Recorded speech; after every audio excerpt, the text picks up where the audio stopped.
একটা সবুজ বাগানে থাকত একটা মোটা দুষ্টু আর ভীষণ চালাক বিড়াল।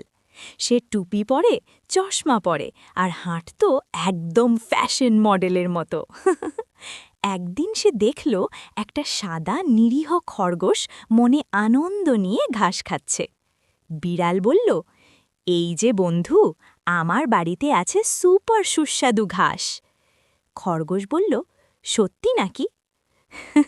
বিড়াল মনে মনে বলল, হি হি হি, আজকে তো বড় লাভ। খরগোশ গেল তার বাড়িতে। বিড়াল তাকে নরম সোফায় বসালো।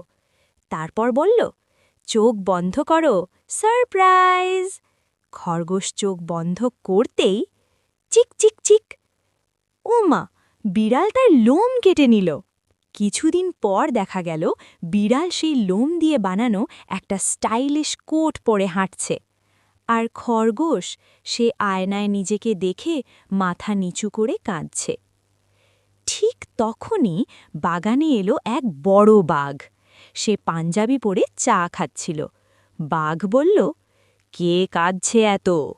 সব শুনে বাঘ বলল, এবার আসল মজা দেখো।